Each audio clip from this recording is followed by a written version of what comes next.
Welcome to Angels, God, and Me, and I'm your host, Mary Amy, coming to you live.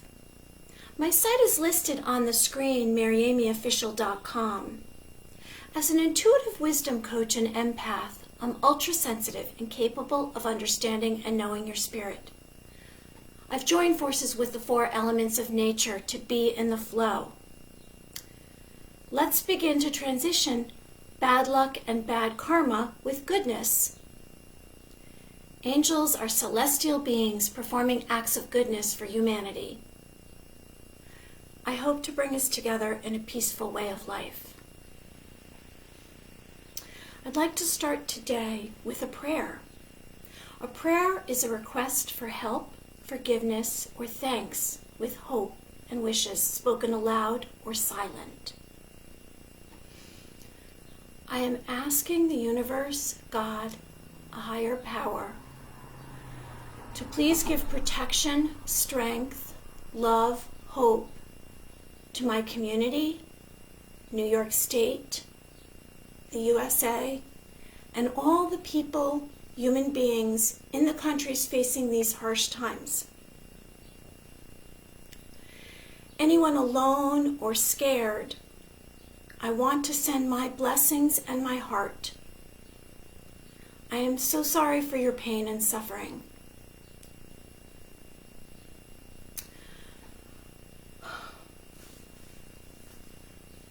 Today's quote is, the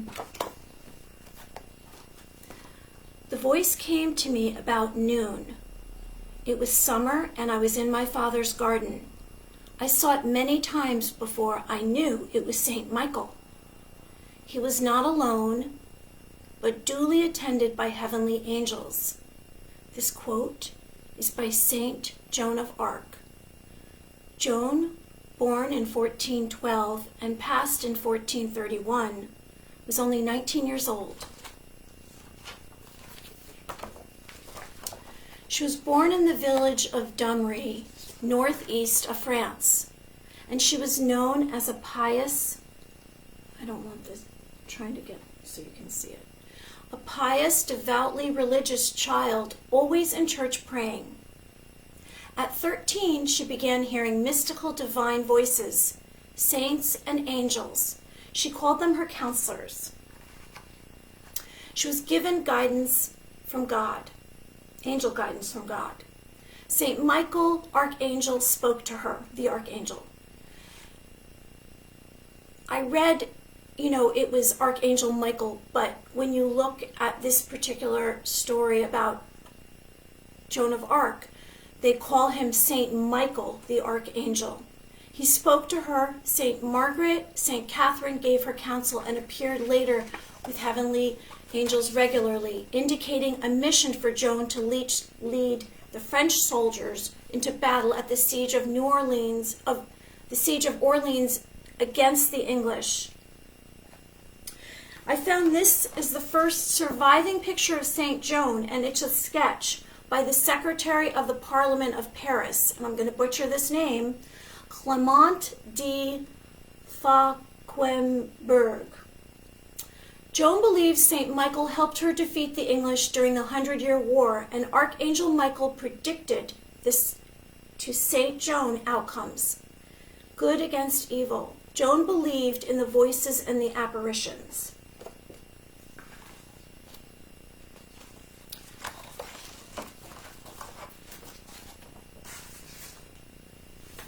I think it's a good time for us to have a personal journey meditation. This is a silent exercise, or you can do it as a silent exercise. Today, if you'd like, you can speak the words aloud when you're asked a question. Okay. Let's tune in with our mind, body, and spirit. I suggest you attempt to hear your inner voice. I'd like you to close your eyes, seated in a quiet space. If you do this another day, I would suggest no electronics.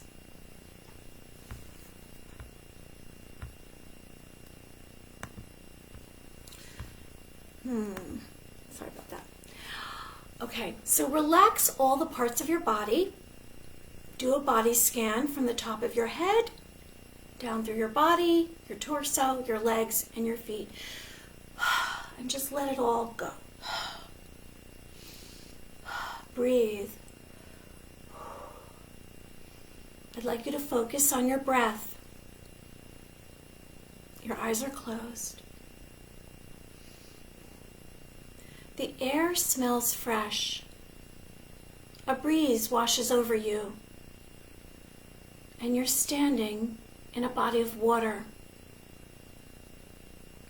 A lake, the ocean, a waterfall, a pond. You feel the cold water on your feet.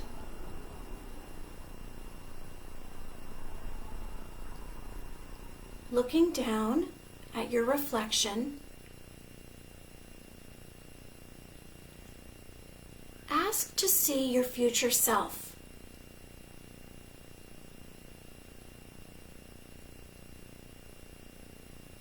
Now ask aloud what is needed to make your dreams come true.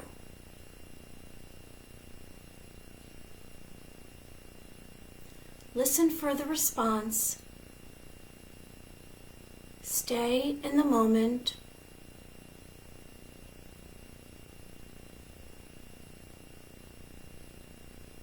How do you feel emotionally? Allow a few moments to reflect.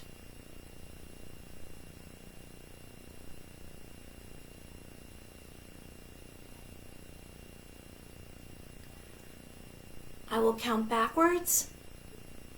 4, 3, 2, 1. Please open your eyes.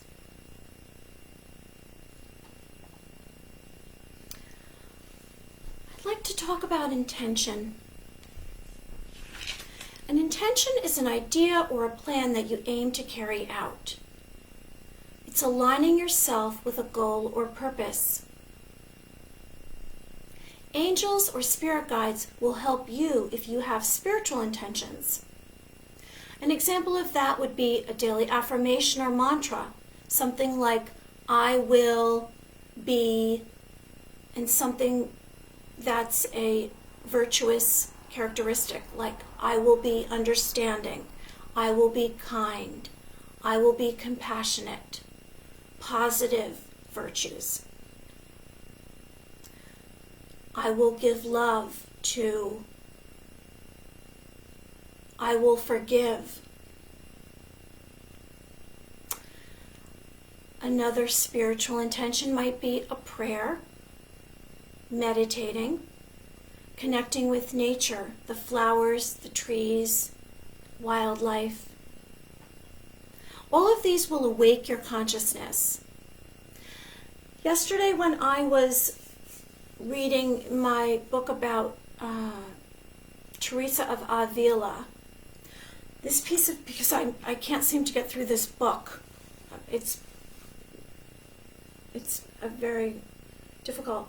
I found this piece of paper, and this piece of paper has intentions that I wrote down 3 years ago, which tells you that I've been trying to read that book for 3 years. And I was actually interested to see what was important for me as an intention. And I wrote light source from light in my soul, sun, from a light source. I put virtuous, humble, my soul, work on self-knowledge, humility, and prayer. I'm not saying that's what is important to you, and that's a whole list. You might just pick one thing. But I think it's important that we have proper intention, and it's positive.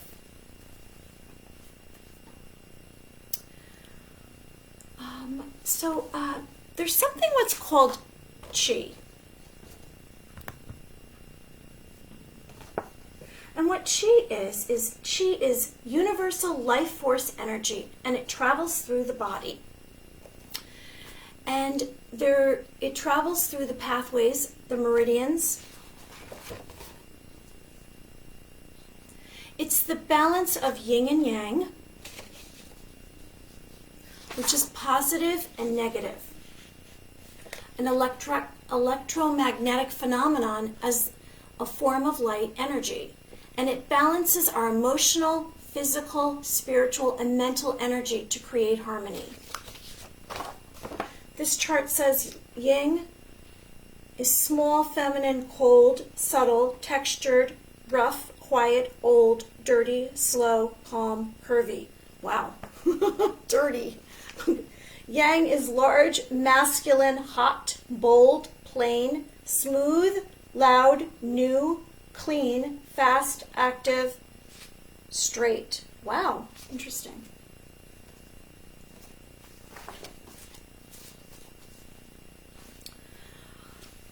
One of the topics I'd like to cover is about the elements of nature. So the universe was created by fire, which symbolizes strength, energy, creativity. Water is cleansing energy, healing, stability, devotion, and rebirth. This is a chart that I had it's actually an illustration that I did in watercolor, and I originally had it in a book, and it didn't make it to the book. Air symbolizes life, communication, learning, and harmony.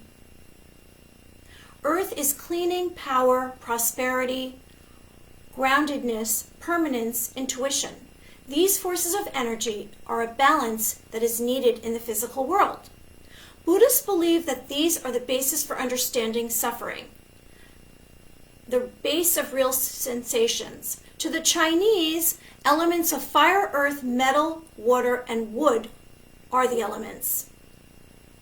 They're the different types of energy in constant interaction.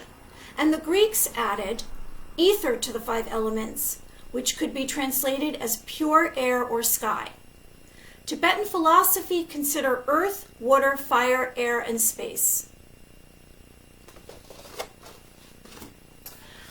One of the things that I do is, from time to time, I sage.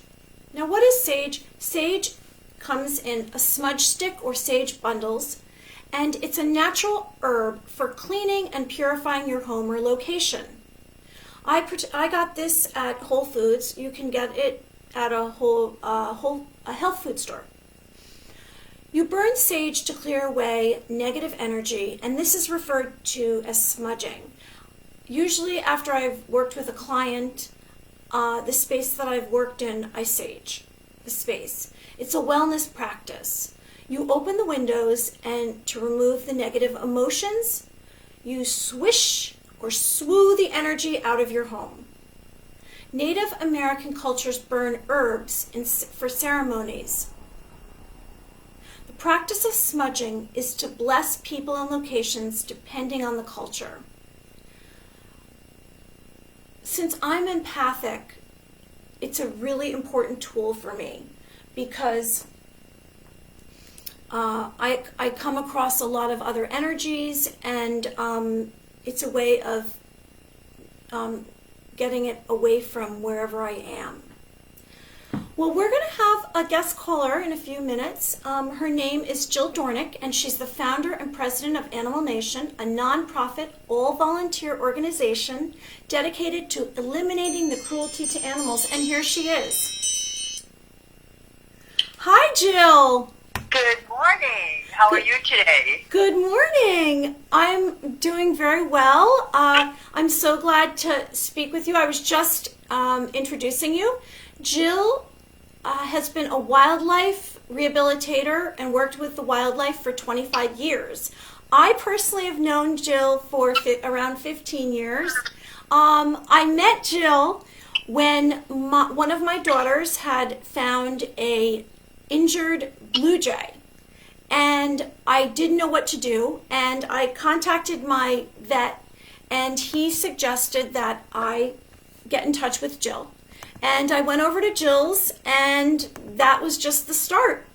I was inspired, and I studied, and I got my wildlife rehab license back then.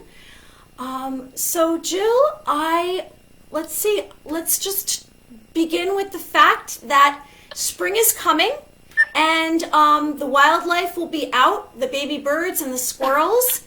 Can you kind of tell us a little bit about what's about to happen for you? Oh my gosh, that's a great question at this time right now. We don't know anything, but we do know the animals will be coming, no matter what. They're not affected by this virus. We have no idea what to expect, but what normally happens is that they start to come, and unfortunately we are the only ones in this area, this local area, meaning Westchester County, Rockland County, kind of the whole, oh my gosh, even New Jersey, we get calls from everywhere. They're going to start to call Animal Nation, which is the organization that I founded, and there's only just a handful of us that are there to serve and to rescue and are on call. Of course, this is a 501c3 nonprofit organization. So we get so busy. My season personally, because I specialize in the wild birds. We have people doing squirrels, mammals, deer. I've done everything, but right now, no one kind of gets a chance to do the birds too much because they're working. I'm hoping that maybe there'll be more people that will be available to help, because if not, I know I'm nonstop. May, June, July, and August, that's the baby bird season, and that's when they just keep coming and coming, and there's no government organization or any kind of support from anybody, but just people who want to do this because they love humanity, and they love all species, because we all believe that we are really together. There's no difference between the species. So I think that's the question you asked. Yeah, I did. So, okay, let's just do a quick run through. I know I've experienced it myself. So someone sees, if a baby bird falls out of a nest, we wait to make sure that there isn't a mama that's going to be around before we decide to pick up the bird and take it to someone and take over, because a lot of times nature takes care of everything, right? But if someone does find an injured bird or a orphan bird, tell me quickly, in a little nutshell, how does that go for you? Walk us through that. Okay, that's a great question. That's the biggest question that I would like to answer, because the most important thing is when a baby bird falls out of its nest or might get pushed out because there's something wrong with him. And I'm trying to make this within a certain time limit because there's so much I can talk about. That's okay. You go ahead. You have time. For anyone who finds a baby bird, and what happens very often, trees are cut down, and people make spreading repairs and so forth. And that's the time when the babies are being born. Same with the other animals too, squirrels and so forth. Everybody gets born in the spring. We call them the orphan spring babies. And they don't know what to do, and they've actually separated them from their parents. So what happens is, depending upon the age, is what we do. If they're baby squirrels, they will drop out, or tree will get cut down, or they're separated from mom. We leave them there, try to keep them warm, and we try to wait for mom to pick them up, because the mom can, because the little squirrel can carry its young to another place. Birds are completely helpless. If a bird comes out of the nest, and the little bird can't fly back to the nest, that bird cannot get back to the nest. That's the main thing.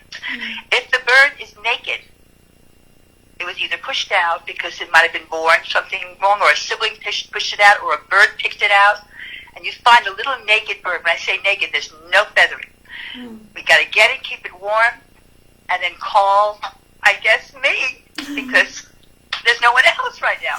Right. But anyway, I will give instructions on what to do. That bird will die if you leave it there, okay? Because it's going to get cold. Now, if a bird comes out, I think this is what you're talking about, Mary. You found a blue jay that had feathers, and the blue jay, if it has feathers and fully feathered, then we call it a fledgling, and the mother is around, or the father. Well, this actually, that time was not. It was not a baby bird. It was. It had a broken wing, and I brought it to you. It was an adult. Okay. And it was very upsetting to me because it didn't have a good chance. Because I don't think that it would make it through because of its wing was broken. Absolutely not. Absolutely not. No? Because something's going to get it. A cat will get it. Our biggest problem are domestic cats that will just find these birds. Right. So he won't make it. Now, No. It's not a good situation to have a broken wing, but there could be just a little damage in the wing, or could be just something temporarily happened, but he's vulnerable. Any bird that's on the ground and cannot get away from any predator is vulnerable, and that's when we really need to pick them up. So a lot of people will see little baby birds that look like they're adults because they have feathers, and they will, oh my gosh, this poor little bird, they look like they're hungry, but mother is there. So we have to be very careful. So when anyone sees a wild animal or wild bird on the ground, definitely don't do anything until you call us first, unless it's obviously an accident, hit by a car or something like that. So Jill, when you take in the bird, the little baby bird, like you said, it was naked and it didn't have any feathers yet. You're taking it in and you're feeding it. So what are you feeding it, and how is it going to survive? Do you put a heating pad on it? How does the baby bird survive? When you get a little bird that has no protection or any kind of trauma, if anybody gets into trauma, we treat humans, we keep them warm because they go into shock. They're not eating. They're going to get dehydrated. So right away, we put the little bird, on a heating pad or a light that's warming, and then we feed them. I feed them, oh my gosh, mealworms, a good cat food, anything protein, because in 3 weeks, normally, their feathers will grow, but they only have insects. So all the birds, only when they're born, eat insects. Pigeons and doves don't. So basically, I feed them what they need, which is their diet, is insects. That's what the parents feed them. I keep them warm, and I wait until as the feathers start to grow, and then there's a progression from the little shoebox, or just something small with a heating pad. I put them into a small, like a little cage. I hate the word cage. And then from there, they need to practice eating by themselves, and I need to sort of teach them. And then they become, they need a little flying practice. Then when they can fly and they're ready to go, I release them. Lovely. So these baby birds have a pretty good chance of surviving, and then they get sent back out into the wild. You release them. Yeah, well, that's the trick. If you take one little bird and you raise them like somebody finds a little bird and they don't know what they're doing. They'll feed them probably the wrong food. They don't ask for help, and they will also. It will probably imprint on them. Right. So I was going to mention imprinting, which is What's that? I was going to mention imprinting. Yes. Because the way they do imprint. The worst type of imprinting is when you have only one animal, and I'm talking about all wildlife. But basically, if that animal is raised by itself and cuddled and loved by a human being, then they think that they're human beings. Okay. Each species. Some do that more, some do it less. But you've seen baby ducks. I think there's a little book called "Are You My Mother?" Because he know who his parents were. They don't know who they are until they are with either a sibling or someone that's like them. I'll sometimes even put a squirrel with a baby squirrel with a little baby bird, so that it knows it's not human. That's the idea. We don't want it to be human because humans have a very little awareness about wildlife, unfortunately. Not everybody. We want to really increase awareness. They will not realize that when they do release that bird, if they can release it, it might not go away. They are responsible for that bird the rest of their life. And that's sad. It should be wild. It should be out there free. Right. So the less you handle the bird, the better off you are. It's more about just taking care of it and feeding it and letting it be, but not handling it. Because when you imprint it, it's like, for us, every experience leaves a piece, a word, an emotion, and feeling on our mind, heart, and spirit. And I know with wildlife, they then, like you just said, are believing that they're what we are, or that that's where they belong. Right, it's like a little baby that was found in the woods, and raised by wolves. So, oh gosh. So, So changing the subject, you actually just segued into my next question is, which is, so tell us the range of wildlife and the most unusual wildlife that you've ever been in contact with. I mean, I know simply I've seen, you've handed me off a baby squirrel to take care of, and I know ducks and rabbits, but tell us some other wildlife. Oh boy. No lions and tigers and, rhinos or anything. It's all local, Right. indigenous wildlife. So in other words, lots of pigeons. Any bird that you would see. If who are listening, look outside and see what you see. Wherever you are, that's what we do. Whatever you are, it's the local wildlife. So, Deer? How about deer? Have you ever rehabbed with a deer or taken care of a baby deer? I did once, and it was wonderful. Deer will imprint more than any other animal. When you get a baby fawn, you really have to be careful because they some people blindfold them and don't speak to them, so they won't recognize the voice or anything. But that's not much fun. So deer need a lot of care. It's very, very hard to take care, feed the deer, and not imprint. So that's a tough one. The strangest animal, not the most unusual animal, I'm trying to think now. Wow, is the swing-eyed deer. How about a skunk? Have you ever handled a skunk? Yeah, I've done many baby skunks. Yeah, but you need now a special license that you're not supposed to handle them. So that's special. That's the rabies vector species: raccoons, skunks, bats, foxes. Unfortunately, the government does not want them around because people are frightened to death of them. Right. So they make it very difficult to have a license where you got to get your shots, and it's a special license needed to raise these animals. So I don't do that. I have done it in the past on emergencies. Yeah.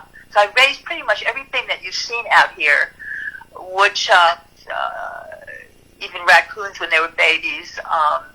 And I find that I love birds so much. First of all, they're mostly, as far as eating the insects, they're pretty much vegetarians. I don't do the raptors. I've done it before, but it's not my forte. My forte are the vegetarians, the ducks, the geese, and I love them.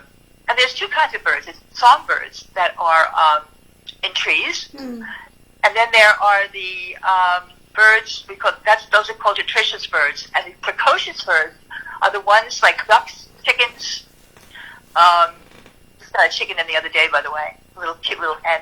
Anyway, they're the ones that when the egg hatches, they start to follow mom. They are self-feeding, and that's another story too. But the songbirds need to be fed. They're the ones, the birds in the nest, in the trees, and you see little clusters of mouths open. They are totally helpless. But when a little chicken or a duck hatches from an egg, they're ground. The eggs are on the ground. They need to be able to move and follow mom and learn and get away from predators. So it's quite interesting, to realize that there's two kinds of birds like that. Jill, I wanted you to tell us a bit about Animal Nation, which is your nonprofit. Can you just tell us where that is and what is that exactly? The location? It's almost like a cloud. Where's the cloud? On your iPhone. The Animal Nation. We have a farm, and we have a website, animalnation.org, and we have rehabilitators that work with us. That the rehabilitators that are doing the wildlife, like myself, we work from our home, and then when they get older, I take my animals to release in different places. A lot of times I'll release them at the farm if they're chickens and ducks, some birds, doves, and so forth. We have a wonderful place to release at our farm. Otherwise, I release them here, and I worry about the cats, and I worry about a lot of dangers in this area. So Animal Nation is an organization that is, it's actually, hold on a second, I have it written down because I could go on. I'm trying to organize. Where is it exactly? Where is it? Yeah. Well, it is on a website right now. No. Where's the location of the farm? Well, that's a question. The location of the farm. The farm. We do cats too. We have domestic cats and dog adoption. So everything's a little spread out. But our farm, we have over 200 animals there. It's in Putnam County, and it is. I know that you're very international, and that's in New York. And it's in West I hope I am. Is it in New York State? It's in New York State, Westchester County. It's about an hour away from New York City, maybe an hour and 15 minutes away from the city. And it's called, we're in South Salem, which is right next to Pound, which is Westchester County. Okay, well, a quick question before we go. I just wanted to ask you, on average, when you experience springtime and the animals come through, which are birds, a range of whatever it is that you take in, how many are we referring to each spring? It grows every spring. A number. It grows and grows, so it's... I had about 400 to go by myself, but altogether, we say about 8,000 calls. Wow. We get about 8,000 calls a year. Wow. We take care of about, it's hard to keep track. We don't have time to count. Right. But all I know is that every year there are more and more squirrels, more and more birds, everything, because more are getting injured. We're taking all their land. You know the whole story. We're really we have an assault on wildlife, and the more trouble they get into, whether it's cars or anything, it just keeps growing. More people, everything. So. I hope I gave you a little idea of how many. You did. Well, you said 400, and I know in the past when you've said sometimes the number's been bigger than that, and that just seems amazing to me that I know, and it's day and night, because when you have a baby bird, you have to feed the baby bird every 4 hours. Every 4 hours, but the good part that I have, unlike squirrels eat every 4 hours, but birds do sleep at night. So I'm up in the morning early, and I go through the whole day, and when it's sunset, when everything's finished, the last feeding, I can go to sleep. Right. I do. Birds sleep at night, and that's very, very cool. They can go for like 8 hours, 10 hours without food. They're sleeping. They don't need it. Because the parents who feed them normally are sleeping, and it's dark. So, Jill, so they don't feed them. Yeah. I just want to say...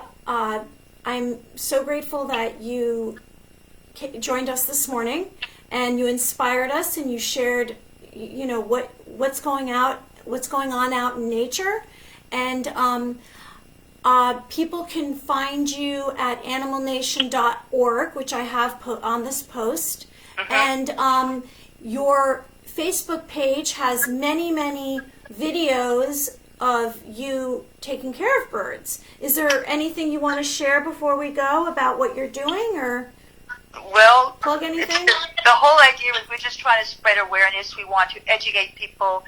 Building awareness is the most important thing. Awareness breeds compassion. We all love our dogs and cats because we know them so well, their individual personalities and special performances. But what about the other animals? People don't realize that squirrels, especially when you raise them, you realize they too have emotions and feelings, and if we don't know them, how can we care about them? So our main purpose is to educate people about the nature of each species and to show how much we are alike.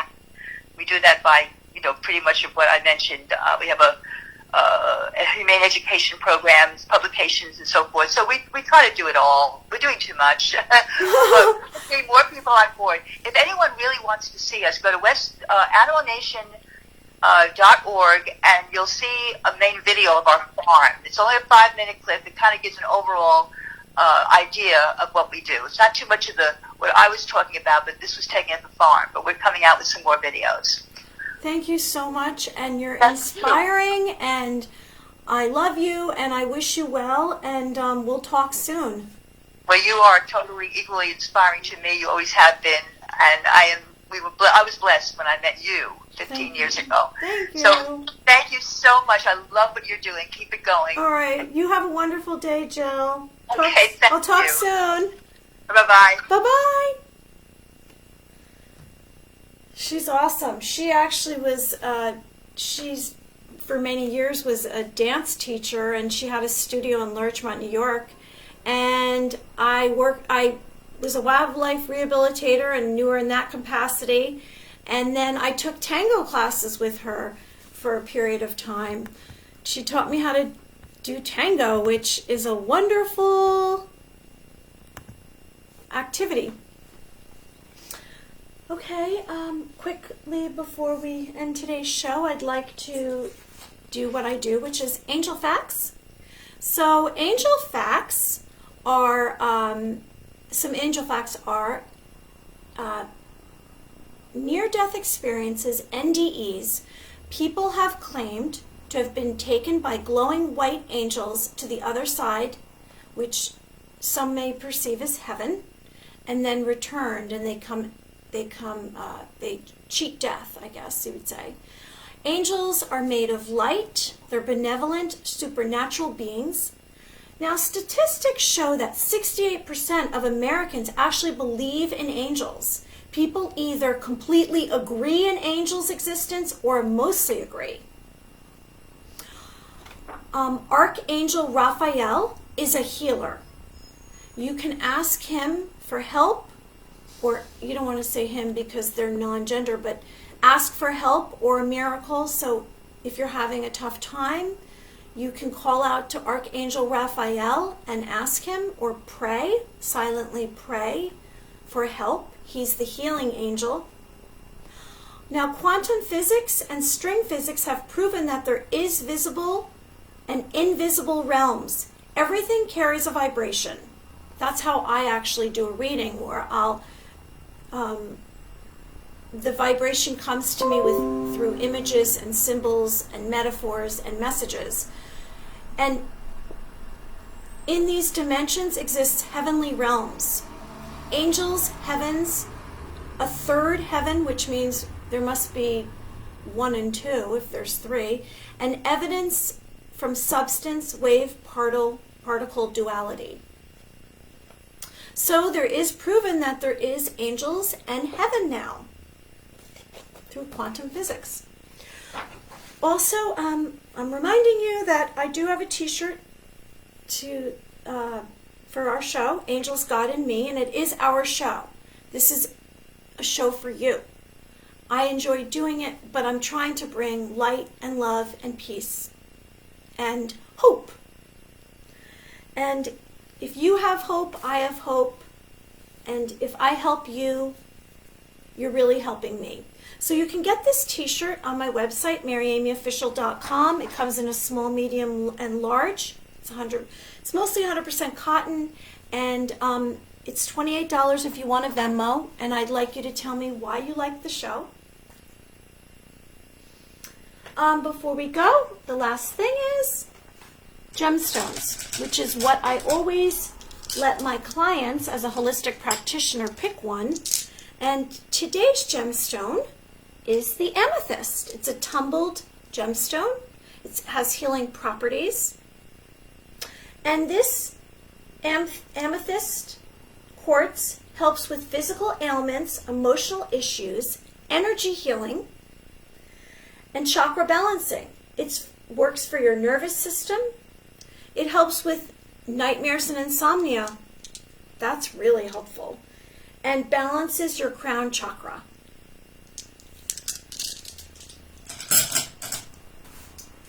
A reminder quickly is I do have my own spiritual guide. When I was using AKA Blue Butterfly, I published this, self-published. It's on Amazon. It's a short read, but it has helpful tips.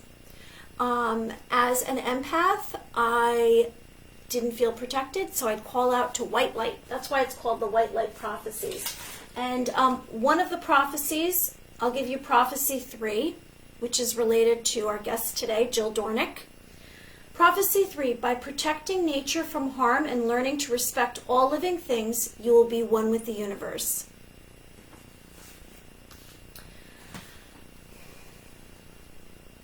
Thank you for joining me. Please like my Facebook page, follow me on Twitter and Instagram, Mary Amy, Mary Amy Official. Wishing you create light, art, actions of kindness and compassion to clear away darkness, lasting repercussions through a chain of events. With awareness, you can change your focus, your mood, yourself, and your happiness.